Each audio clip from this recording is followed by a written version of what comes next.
Bismillahirrahmanirrahim. Assalamualaikum warahmatullahi wabarakatuh.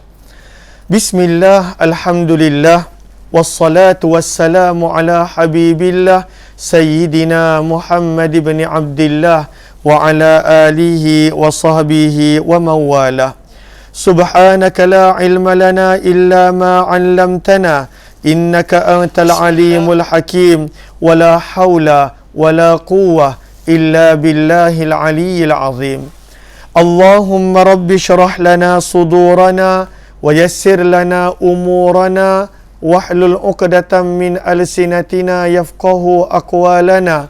Allahumma fakkihna fid din wa 'allimna at-ta'wil birahmatika ya rabbal alamin walhamdulillahi rabbil alamin. Ahlan kepada sahabat-sahabat semua, apa khabar? Kita bertemu dalam program khas sempena bulan kelahiran baginda Rasul sallallahu alaihi wasallam, sempena Maulidur Rasul. Mudah-mudahan menjadikan kita lebih mengenali baginda, lebih menghargai pengorbanan dan juga susah payah baginda. Amin ya rabbal alamin. Ahlan kepada sahabat-sahabat yang saya nampak diorang komen. Ada Kak Nur Lili, Galik Spirit, Jamilah Ehsan, Nini, Kamiza Muhammad Amil, Zaliha Kamaruddin, Fauzan Muhammad, Siti Jamilah Ahmad Isa, Norazia Mukhtar, Hani Nani, Nur Hayati Sulaiman, Hardi Suhaimi, Fatimah Cikmat, Ija Rahman, Kamiza Muhammad Amil, Galik Spirit, Bunga Lawang, Nyimah Muharram, Tuan Norahim Sharif, Kak Jamilah Ihsan, terima kasih, jazakillah khairah. Ija Rahman, Safiyah Sapian, kemudian Faridah Hassan, Zimah Don, Wan Ismail Wan, Nurizan Ahmad, Hamidah Putih, Yaya Lia, Rohizan Abdullah, Kak Salina, Aniza Omar, Zuriat M. Hashim, Maryamah Zakaria, Rohani Abdul Jalil, Ummu Hani dan juga Nazatul Naina. Ahlan semua, sebelum saya mulakan, saya nak tanya terlebih dahulu bagaimana suara saya. Adakah suara saya jelas ataupun tak jelas? Mohon komen, dan kalaulah jelas daripada mana. Sebab tadi dalam hayati Quran saya tak tanya dan hanya di hujung saya perasan rupanya tersangkut-sangkut dan ada sedikit sebanyak masalah. Lalu mohon seorang dua sahabat untuk komen terlebih dahulu sebelum kita teruskan insya-Allah. Ada tak yang komen? Saya lihat diorang komen. Ahlan kepada semua yang memberi salam. Waalaikumsalam warahmatullahi wabarakatuh. Okey. Lalu Kak Nurazia kata daripada Seri Kembangan clear, crystal clear beliau kata. Zurat M. Hashim daripada Kulim jelas, Azlina jelas, Nazatul Naina pun daripada Kulim jelas, Ita Arifin daripada Lumut Perak, Fauzan Muhammad daripada Alam Damai jelas, Pulau Pinang pun jelas, Kak Jamilah, Wan Ismail Wan daripada Semenyih jelas, Sepang pun jelas, Tanjung Malim Kak Zalia jelas, Kak Rohizan kata jelas, Seremban jelas, Senawang, BSP, Rawang, Kajang, Shah Alam jelas dan terang, Seri Kembangan Singapura, Kak Aniza, Kak Lili, Ipoh, Shah Alam, Jalan Kebun Shah Alam, Seremban, alhamdulillah. Lalu pelbagai tempat jelas. Namun kalaulah tak jelas, mohon maklumkan, mungkin ada sedikit sebanyak gangguan daripada line saya, yang mana line kita ni dah berapa kali pindah, Safi? Sebab saya pun dah pindah line Unify ni dah beberapa kali. Rasanya lebih kurang 5 kali pindah. Dan kemudian bulan 10 ni pindah lagi. Kita pindah berapa kali line Unify ni? 5 kali. Lebih kurang 5 kali, 4 kali kita pindah dalam tempoh setahun 2 ni. Memang suka pindah. Dah jadi macam orang Arab Badui pula. Asyik pindah kemah sahaja. Duduk 2-3 bulan, pindah. 6 bulan, pindah. Dan bulan 10 ni kami pindah lagi. Lalu mungkin modem dia dah terlalu banyak diubah, disentuh dan sebagainya. Mudah-mudahan insya-Allah tak sebegitu. Lalu insya-Allah kita nak sambung pada siri yang ketiga tentang peperangan Nabi sallallahu alaihi wasallam. Kita masih lagi pada tajuk kata penerbit. Kata penerbit, muka surat yang ketiga daripada kata penerbit pada tajuk perdamaian bukan peperangan. Namun sebelum daripada itu, apa kata sama-sama kita perbetulkan dahulu niat kita. Moga-moga pertemuan kita adalah kerana Allah Subhanahu wa taala. Nawaitu ta'alluma wa ta'lim wa tadhakkura wa tadhkir wa naf'a wal intifa' wal ifadata wal istifadah wal hatha 'ala tamassuki bi kitabillah wa sunnati Rasulillah sallallahu alaihi wasallam wad du'a'i ila al huda wad dalalati 'ala al khair ibtigha'a wajhillah wa mardatihi wa qurbih wa thawabih. Amin amin ya rabbal alamin. Lalu pada semalam dua siri yang pertama, sebentar saya lupa nak buat di Telegram channel. Di Telegram channel sebentar, sebab ada yang mana tidak ada Facebook, lalu mereka minta buat di Telegram channel. Saya nak mulakan sebentar. Okey. Sebentar. Siri 3. Okey. Lalu kata penulis buku, tajuk yang kita nak baca pada hari ini masih lagi pada kata penerbit. Kita dah baca kata-kata aluan, sekarang ini kita baca daripada tulisan penerbit. Penerbit mengatakan perdamaian bukanlah peperangan. Perdamaian bukan peperangan. Maka beliau mula menerangkan kepada kita kerana peperangan pada zaman kita dah berbeza. Peperangan zaman kita bukan sekadar tinggal peperangan senjata, tidak. Peperangan pada zaman kita menentang agama Allah bukan sekadar dengan senjata. Lebih pada waktu itu daripada sudut psikologi, daripada sudut untuk menjadikan umat Islam hilang keyakinan. Sebab itu ramai umat Islam yang diuji dengan murtad, meninggalkan agama. Maka bila peperangan yang dilakukan oleh musuh-musuh berbeza, maka cara untuk kita bangun berjihad pun pada waktu itu adalah perlu untuk kita fahami. Sebab itu kata penulis, perdamaian bukan peperangan. Hari ini musuh-musuh Islam, dan ini memang berlaku bahawa musuh Islam sentiasa berjanji untuk merosakkan agama Allah. Hari ini musuh-musuh Islam tidak lagi menggunakan pedang dan pensenjataan moden untuk menakluki geografi, politik, ekonomi dan budaya serta cara berfikir umat Islam. Hari ini tak banyak dengan senjata. Mungkin ada satu dua tempat yang mana diuji dengan senjata. Tetapi lagi banyak tempat umat Islam, adakah pada waktu itu bila kita berasa aman, kita merasa selesa, yang mana kita tidak diuji? Tidak. Sebenarnya mereka sedang budaya kita, cara berfikir kita, sedang serang daripada sudut ekonomi umat Islam. Dan inilah yang perlu untuk kita pertahankan. Lalu sebab itu kata penerbit, mereka mengeksploitasi dan telah memanfaatkan pelbagai sarana komunikasi, media yang tersedia untuk menyebarkan kebohongan, propaganda palsu bahawa Islam adalah agama yang menyebarkan keganasan. Dan sehingga umat Islam ada sebahagian yang berfikir begitu. Rasulullah ni ganas sebab banyak sangat perang.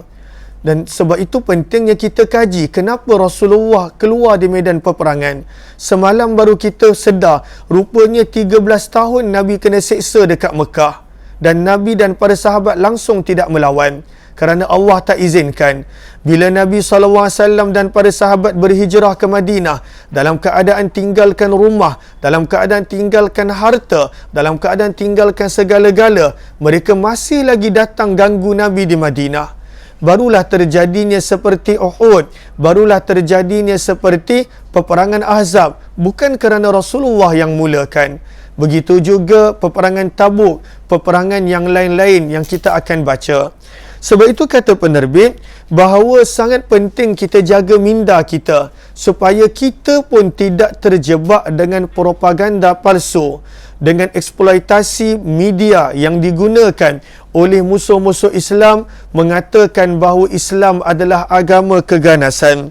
Islam adalah agama yang mundur dan tidak bertamadun. Sangat penting kita pada waktu itu kaji sirah, fahami sirah, belajar tentang sirah. Sebab itu pada sambutan sempena Maulidur Rasul pada tahun ini, kita nak fokuskan tajuk tentang peperangan Nabi SAW.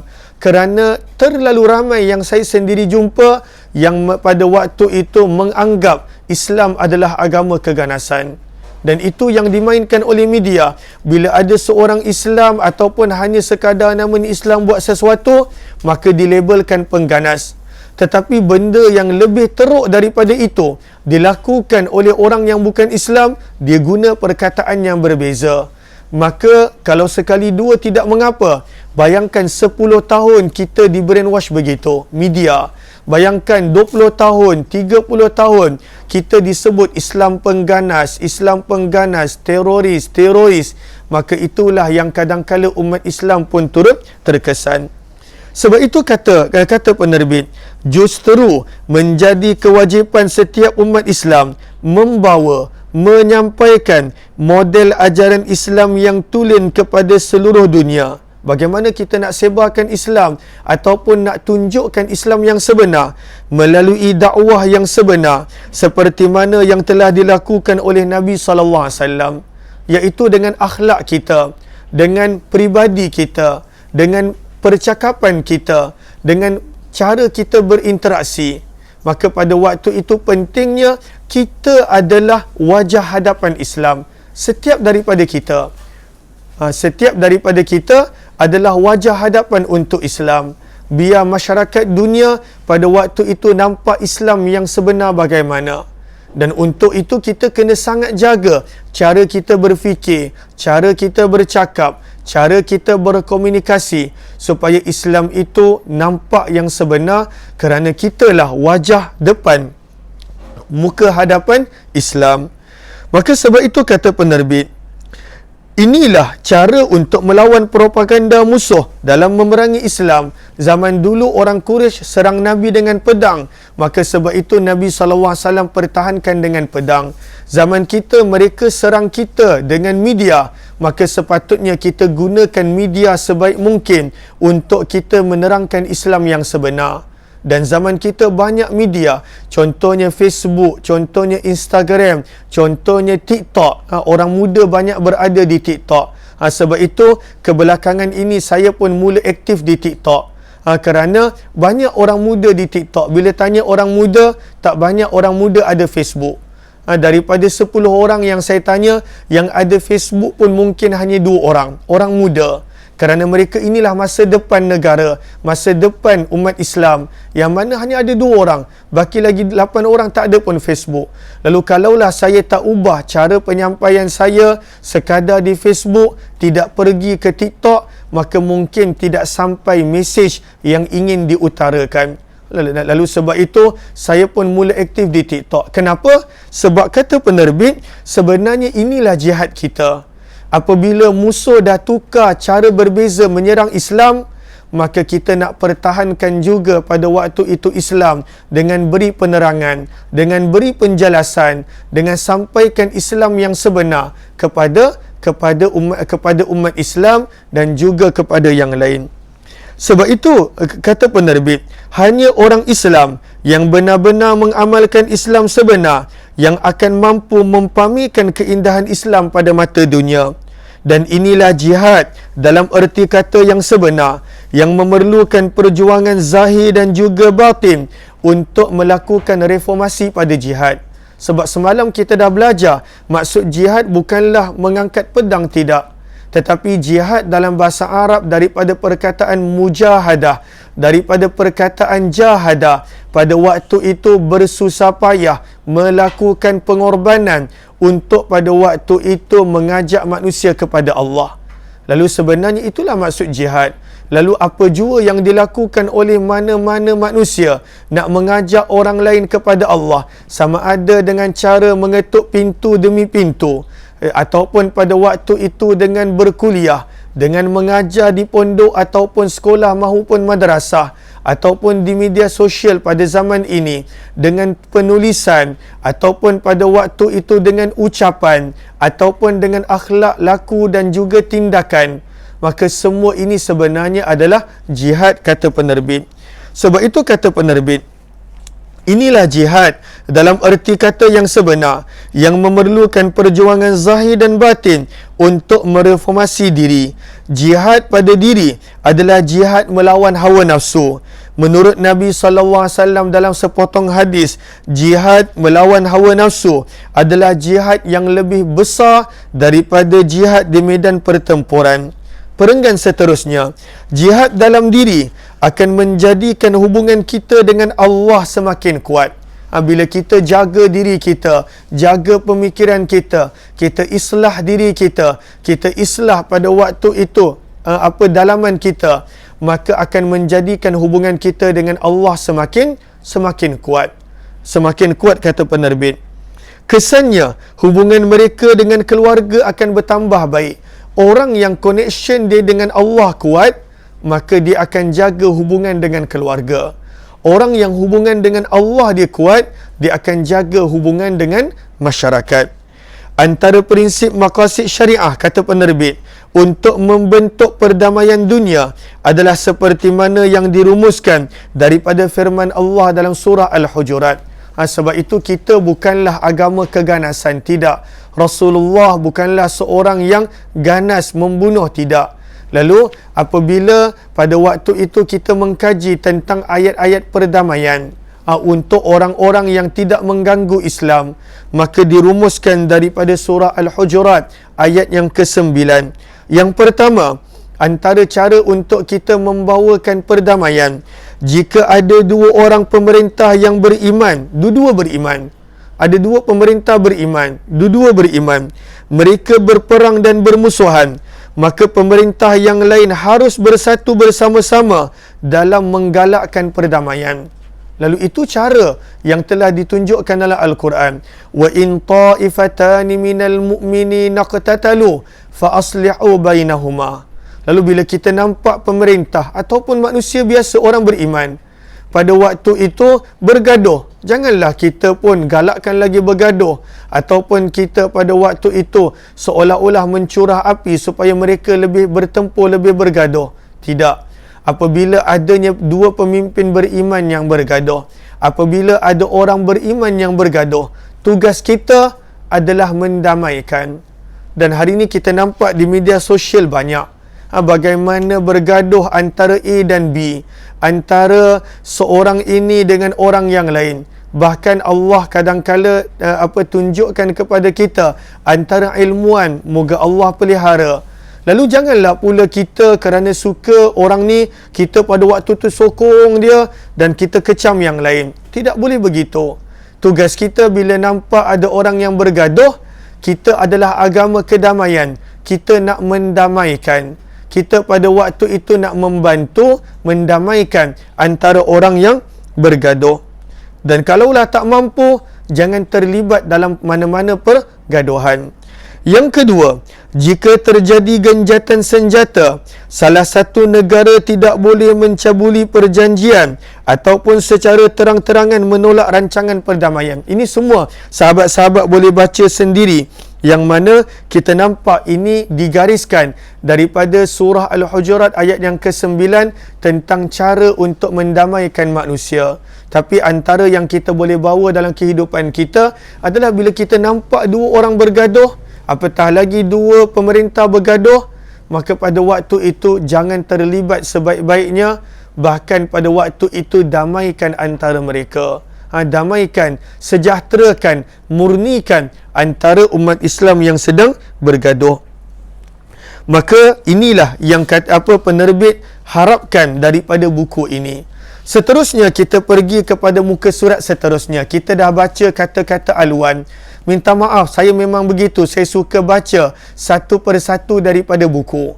Kadang-kala memang awal-awalnya boring nak baca kata-kata aluan. Siapa baca? Kata penerbit, siapa baca? Tetapi memang saya baca. Kalau sahabat-sahabat ingat waktu Al-Azkar pun kita baca semua. Sekarang ini kita nak pergi kepada kata pengarang, kata penulis. Apakah penulis nak sampaikan pada permulaan buku ini? Maka kata penulis, setelah beliau memberi salam dan juga memuji Allah, berselawat kepada junjungan baginda Rasul sallallahu alaihi wasallam, maka beliau menulis, Alhamdulillah, setinggi-tinggi syukur kami panjatkan kepada Allah yang telah memberi kami rezeki, sedikit kelapangan waktu dan secebis ilmu dalam menyiapkan buku buku ensiklopedia perang Rasulullah. Susah pula nak sebut pagi ni. Lalu kita nampak bagaimana penulis, pengarang mulakan penulisan beliau dengan memuji Allah. Dan beliau sebut ini adalah rezeki. Rezeki sebenarnya bukan harta. Kalau kita perasan, rezeki waktu. Lalu hari ini adakah kita benar-benar menghargai rezeki waktu kita? Macam sebelum ini saya waktu PKP pun banyak waktu. Banyak waktu. Bila dah mula boleh keluar, dah mula bekerja, dah mula ada program, maka sangat rindu bagaimana dulu ada waktu lapang yang banyak tetapi tidak menghargai sebaik mungkin. Lalu sebenarnya waktu lapang adalah rezeki. Dan ianya kadang-kala kita tak hargai. Lalu sebenarnya kena hargai, bersyukur dengan waktu lapang yang ada. Penulis juga menyebut ilmu sebagai rezeki. Dan sebenarnya pengetahuan itu adalah rezeki yang besar. Pengetahuan adalah rezeki yang besar. Ilmu adalah nikmat yang besar. Sepatutnya kita kena bersyukur. Kita boleh kena bersyukur yang mana kita dapat belajar kitab itu, kitab ini, pengajian itu, pengajian ini. Kena sangat-sangat bersyukur. Kerana berapa banyak orang yang nak belajar, tak ada waktu, tak ada masa, tak ada peluang dan juga tak ada pada waktu itu taufik untuk melakukan dia. Lalu kita kena hargai dua nikmat ini. Seperti mana penulis sebutkan, lapangnya waktu dan juga ilmu. Maka beliau bersyukur kerana diberikan ilmu dan juga waktu yang lapang untuk menulis buku ini. Seterusnya kata beliau, sudah tentu perasaan ini bercampur bau. Sebaik diberi peluang untuk menghasilkan sebuah naskah yang mengangkat sisi berbeza tentang junjungan mulia baginda Nabi SAW yang merupakan ketua panglima perang yang jarang diketengahkan di Nusantara. Kita selalu baca tentang Nabi sebagai bapa, sebagai suami, sebagai Perdana Menteri, sebagai pemimpin. Tapi sebenarnya Nabi adalah general yang hebat. Nabi adalah panglima yang hebat. Itu Nabi SAW. Lalu sebab itu penulis nak ketengahkan perspektif dan pandangan Nabi SAW yang kadang-kala kita jarang beri perhatian, iaitu Nabi seorang panglima yang hebat, seorang general yang hebat. Hakikatnya, kata beliau, dengan pembacaan dan pemahaman yang jelas mengenai sirah peperangan Rasulullah, kita akan menyedari bahawa Rasulullah mendidik umatnya tentang ilmu kehidupan secara keseluruhan. Semua aspek hidup kita boleh belajar daripada Nabi. Selain membuktikan Islam tersebar bukanlah melalui mata pedang seperti mana yang difahami sebelum ini, namun Islam tersebar melalui seorang Rasul yang sangat penyabar, bahkan pemaaf terhadap umat dia. Lalu, bila kita baca tentang perang Nabi, bukanlah nak menjadikan kita orang yang suka berperang. Tidak. Itu bukan maksud buku ni ditulis. Tetapi sebenarnya bila kita baca tentang peperangan Nabi SAW, sebenarnya nak memurnikan salah faham yang ada pada kebanyakan pemikiran kita bahawa Islam tersebar dengan mata pedang. Sama sekali tidak. Islam tersebar bukan dengan mata pedang, tetapi bagaimana dengan akhlak baginda Rasulullah SAW. Sebab itu beliau bawakan tajuk berikut, kerana kemaafan. Islam tersebar kerana kemaafan Nabi SAW. Jom kita tengok bagaimana Ikrimah bin Abi Jahal masuk Islam.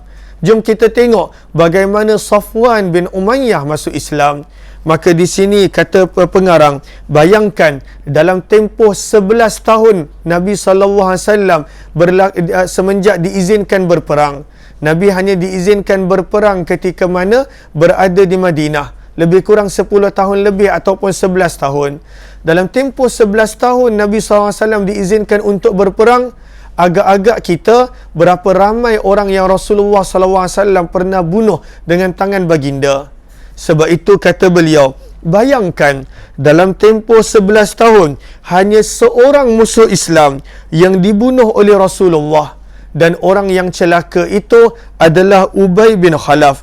Itu pun kerana Ubay bin Khalaf bersungguh-sungguh melaungkan ancaman ingin membunuh Rasulullah secara terang-terangan.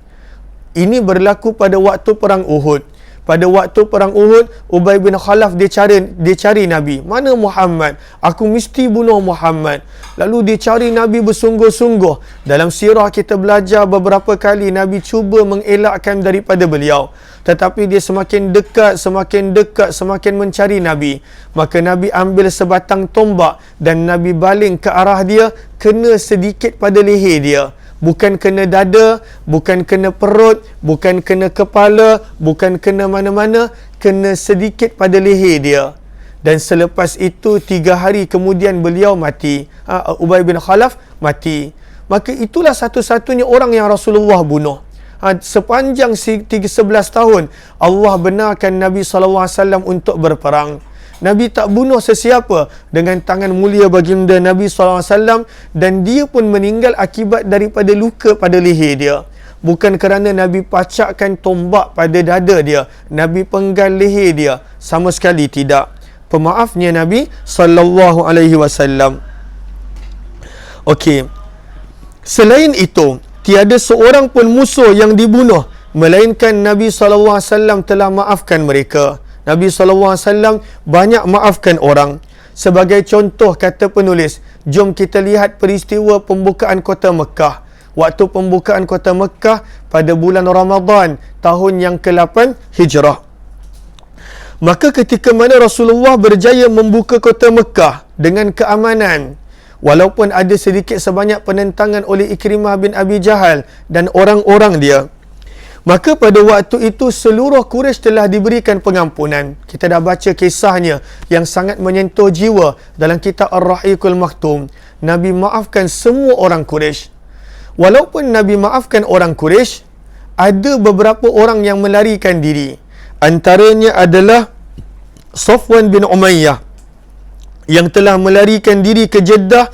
Bahkan dia telah mula menaiki kapal nak lari ke Yaman. Dia sangat takut sebab dulu waktu Nabi kat Mekah, dia sangat banyak sakiti Nabi dan para sahabat. Lalu dia risau Nabi akan balas dendam, Nabi akan ambil tindakan kepadanya. Maka dia lari sampai Jeddah nak naik kapal pergi Yaman. Maka pada waktu itu ada seorang sahabat dia yang masuk Islam, iaitu Umair bin Wahab Al-Jumahi. Dia datang jumpa dengan Nabi. Dia kata, wahai Rasulullah, Safwan bin Umayyah telah melarikan diri, engkau maafkanlah dia. Maka Nabi kata beliau maaf. Maka kata Umair bin Wahab, wahai Rasulullah, beliau takkan percaya dengan kata-kata aku. Engkau berilah sesuatu sebagai tanda kemaafan. Maka Nabi SAW pada waktu itu telah berikan sesuatu kepada Safwan bin Umayyah. Maka Umair bin Wahab Al-Jumahi dia kejar Safwan bin Umayyah di Jeddah, dan pada waktu itu dia pujuk untuk dia kembali ke Mekah.